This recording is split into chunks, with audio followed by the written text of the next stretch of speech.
I thought I told you to stop staring now. Why don't you listen to me? Stop calling me at night. But when we say bye, I kinda wish that we stay up all night. Oh, it's all to see my friends. And when they see you smiling, I go crazy for you. 'Cause you're the one that I like, I can't deny. Every night you're on my mind. So if I call you tonight, will you be able to give me your time? Miss you every night, miss you all the time. No, I don't even know where to start. 'Cause you're the one that I like, I can't deny. Everything I feel inside, will you tell me I'm the one? Yuhu, ada yang tahu? Di kota Klaten, ada salah satu masjid yang menjadi cagar budaya Indonesia loh. Yap, ia bernama Masjid Alit atau Masjid Kecil. Masjid ini terletak di Kecamatan Jatinom, Kabupaten Klaten. Meskipun ukurannya yang tak begitu luas, tapi masjid ini memiliki catatan bersejarah yang sangat luar biasa dalam penyebaran agama Islam di kota Klaten. Pendiri Masjid Alit adalah Ki Ageng Gribik, seorang ulama yang memiliki peran besar dalam penyebaran agama Islam di kota Klaten, terkhusus di wilayah Jatinangor dan sekitarnya.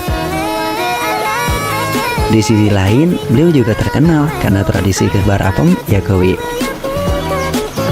Masjid Alit sendiri menjadi salah satu wasilah yang digunakan Ki Ageng Gribik untuk menyebarkan dakwah Islam di wilayah Jatinangor dan sekitarnya.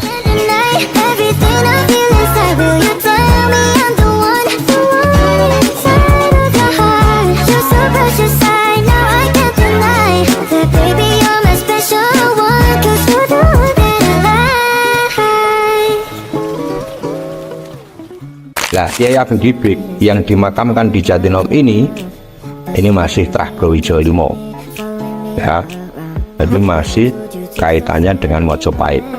Mengapa disebut Kiai Ageng Gribik? Itu sebutan karena masih Trah Sunan Giri, yaitu dari kata Giri Ngibik, yaitu itu desanya, maka mengambil nama yang Giri Ngibik dari Gribik. Nah, ini yang kaitannya secara singkat dari mana asal Mbah Kiai Ageng Gribik yang dimakamkan di sini, yaitu dari Mojopahit. Nah, ini teknik ataupun strategi menyebarkan Islam di tanah Jawa itu seperti itu. Jadi dulu yang punya komando ya Islam khususnya di wilayah Jawa Tengah bagian selatan itu yang komando pertama kali ya Sunan Pandanarang, yang pertama, kedua dan seterusnya. Nah, maka setelah itu beliau menurunkan tadi yaitu Wasi Bagelo Timur. Nah, peran sertanya semuanya ini apa? Ya, ini adalah menyampaikan Islam, ya, berdakwah. Nah, maka para wali-wali dulu cara berdakwahnya, ya ini yang perlu digarisbawahi. Cara berdakwahnya ini adalah sesuai dengan apa yang ada di daerah itu. Nah, ketika Mbah Ki Ageng Gribik dari Raden Taytaknyono, Raden Getayu diteruskan sampai era Mataram Islam itu Mbah Kiai Ageng Gribik ini. Nah, maka beliau menyebarkan agama Islam dengan pesantren. Maka budaya, tradisi, adat yang ada di Jatinangor ini digunakan Mbah Ki Ageng Gribik sebagai media dakwah. Nah, ini maka Mbah Ki Ageng Gribik di tempat ini adalah meneruskan dakwah Islam. Nah, setelah itu ya para pendakwah Islam khususnya yang kaitannya dengan Brawijaya 5 itu sudah merasa nyaman di tempat ini, maka terus diadakan babat awas. Yang awali ya Raden Taytaknyono, kemudian diteruskan anaknya Raden Getayu, diteruskan lagi oleh Wasi Bagelo Timur Mbah Kiai Ageng Gribik ini. Nah, terus Mbah Ki Ageng Gribik itu yang pertama kali apa yang dibawa? Bukan rumah. Nah, itu salah satu di adalah Maka di Jatinangor ini pertama kali Masjid Alit. Terus Kanjeng Sultan Agung tedak kesini kok santri akeh, muridnya akeh, agak masjidmu kursi menjid panci terus masjid kula namung Alit maka dinamakan Masjid Alit.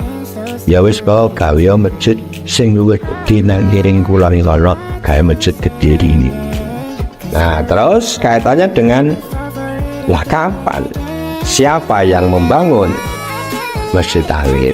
Memang secara angka tahun yang lebih tepat itu ya di BPJP, bahwa itu perkiraan dari abad 17 atau akhir abad 16 atau awal-awal abad 17, yaitu pada masa pemerintahan Kanjeng Sultan Agung. Jadi bentuk pondasi bangunan itu persegi, ya seperti struktur candi. Kemudian di situ ada 4 tiang penyangga saka guru. Ya, saka guru. Lah saka guru ini aneh-aneh di sini. Jadi ketika menempatkan 4 titik untuk saka utama itu tidak simetris. Nah, kemudian di atapnya itu bisa simetris, orang menceng. Yang kedua, atapnya itu atap tumpang, Mas. Jadi atap tumpang itu susun 3.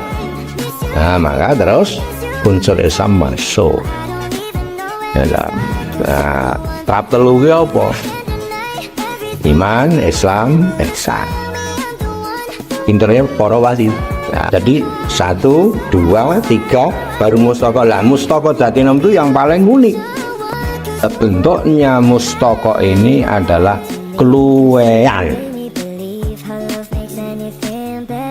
Para wali dhisik ya kaluwian.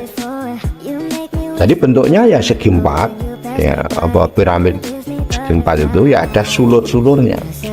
Nah, terus pucuknya itu makutha. Nah, makutha ya supaya godo wampuh. Nah, itu terbuat dari terakota, yaitu tanah liat yang dibakar. Nah, terus dikelilingi kolam dengan apa? Ya dengan pagar batu. Apa? Batunya dari mana? Ya batunya dari sebaran batu-batu candi yang ada di sekelilingnya. Dulu sebelahnya itu memang ada candi kecil, tapi kecilan saya itu sudah gubrak. Nah, itu kaitannya sejarah Masjid Alit. Ya, jadi setelah gambaran bentuknya bujur sangkar, ya atapnya tumpang, kemudian yang paling atas itu ada mustaka, ya. Terus yang bagian arsitektur dalam ini ada ceruk, mihrab. Nah, wong kapitalnya kan ceruk. Nah, ini yang paling unik juga. Jadi mihrabnya Masjid Alit itu pendek, ya pendek. Nah, kemudian ada ornamen hiasan, ya. Hiasannya apa? Hiasannya dari motif flora. Jadi sulur-sulur. Mihrab tempat pengimaman itu ya seolah-olah ya seperti bentuk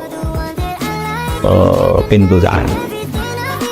Tapi tidak terbuat dari batu, walau itu terbuat dari lepo. Lebih keketian, sulur-sulur dan pendek. Di samping masjid induk itu ada jariah untuk balai pertemuan, itu baru. Jadi Masjid Alit Jatinangor ini termasuk cagar budaya.